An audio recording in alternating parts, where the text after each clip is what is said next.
Welcome, and thank you for your valuable work as a disaster response volunteer. There may be many reasons why you step forward to help a community in need. Belanti.net would like to provide a few supportive reminders related to your role as a disaster volunteer, working with survivors, self-care, and support for you and your team and working in a shelter. At Belanti.net, we provide training, research, and consultation. This brief introductory video on fundamentals for disaster response volunteers is brought to you by Belanti.net. Your presenters today include myself, Mandy Pritchard, and Larry Wiedenhoff. Larry and I are joining you remotely to bring you the following information. Welcome. We'd like to thank you for stepping up as a disaster response worker. We've found that helping people during such an intense time of need can be some of the most rewarding work that we do. As well as our work with Belanti.net, Mandy and I responded to dozens of national disasters, everything from volcanoes to mass shootings. First thing you need to know is what your role is as a disaster worker. So when you show up on site, the first thing you need to do is get a job induction. You need to know what your responsibilities include and what they don't include. The induction should also include information about your role, your responsibilities, what your work hours are, when your breaks are, where you'll be working, and who to contact for help and guidance. Make sure you know who your supervisor is and how to reach them. You also want to try to be observant of survivors and other disaster worker needs. Don't wait to be asked to help. Step up and offer help if you see someone who seems to need it. One precaution though, if you see something that needs to be done outside your area, please try to check in with the people working in that area first. They might have specific ways that they organize or account for things in their area, and you wouldn't want to accidentally disrupt their work.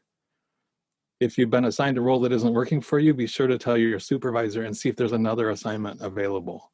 There are many different tasks that need to be done, and there's no shame in admitting that some roles are not right for you or outside your scope of training.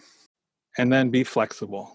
Disasters are ever evolving. You might be asked to do something that's completely different than your original assignment.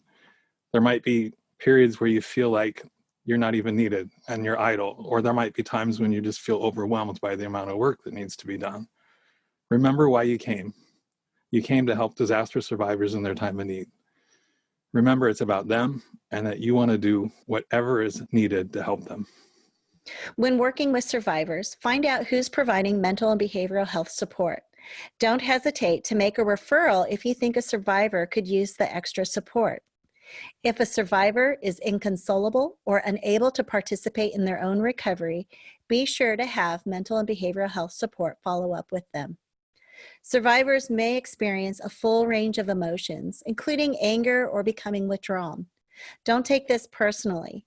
Anger and withdrawing are normal reactions to traumatic events. Present a calm demeanor while actively listening. Validate their feelings and avoid responding with anger. There's never enough information during a disaster. However, never pass on information that has not been fully vetted.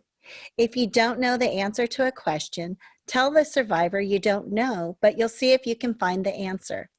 Don't give out information that you're not 100% sure of. Find a disaster work buddy that you can check in with. Keep an eye out for signs of stress in your buddy and ask them to do the same for you. Try to remember to take breaks together so you can debrief and talk through what you've experienced and observed. Remember to take care of yourself. Stay hydrated, take breaks, have regular meals, and pick the most nutritious snacks. And no, Nutter Butters are not a nutritional snack of choice. Bring your best self. Tensions can run high in a disaster response, and simple things can be misunderstood. Look for opportunities to thank others for their help and support. When requesting assistance from others, start with a please. It'll go a long way. Do both generously with staff, fellow disaster workers, and survivors. Have a sense of self-awareness of when you may be nearing your point of mentally or physically maxing out. Consider what that looks like and how it feels. Stay in tune with how you may be feeling mentally and physically. Listen to your body and avoid working beyond your scheduled shift. While it's a privilege to earn the trust of survivors and hear their stories, it can also take its toll on disaster workers. You may be hearing distressing stories. Reach out to your buddy or a mental health support for your own personal needs. This is one way to bring your best self. There's also some special things to think about when you're working in evacuation sites. Remember that the shelter is the survivor's home. You want to treat it with the same respect that you would treat a friend's home. The dormitory area is like their bedroom, and the common area is like their living room. You wouldn't go into a friend's bedroom and start rearranging their furniture or their possessions, or have a really loud conversation in front of your friend while they're trying to get some privacy in their bedroom. Give survivors as much privacy and control over their home environment as possible. Be sure to know your shelter's rules, schedules, and procedures. Make sure that the survivors or shelter residents are aware of those rules. The rules and schedules are a way for a disaster survivor to start bringing order and control back to their lives. So it's very important that you stick to the schedules and stick to the rules. You want to find out what kind of work shelter residents can do and encourage the residents to help around the shelter. Something as simple as sweeping up can help the residents get their mind off current events and help them gain some feeling of control over their environment. In some shelters, survivors might be staying outside of the congregate setting and may just be coming in to use services. Don't forget to check in with these survivors and make sure that their needs are being met too. And remember to practice patience, grace, and consideration of others. This is the time to be as patient, gracious, and considerate as you possibly can. Belanti.net provides just-in-time training to volunteers with key concepts, information, and resources related for both natural and human-induced disasters. Just-in-time training is not intended to replace any full training courses. Just-in-time psychological first aid is part of an organized disaster response effort designed for delivery by disaster response workers who provide early assistance to children, families, and adults affected by disaster. PFA also assists emergency service workers like yourself by providing a framework for helping them understand and cope with their own emotional reactions. It's not mental health therapy, but is a manner of engagement based on evidence-informed, modular approach to providing supportive intervention on behalf of others. Responding in a compassionate and caring manner in any helping profession can drain anyone's mental and emotional strength.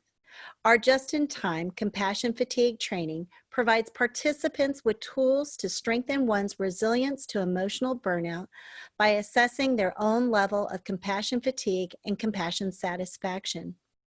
Participants will also put together their own self-care plan after learning strategies for self-care. Thank you again for joining us today. We wish you the best in your work in assisting those in their time of need.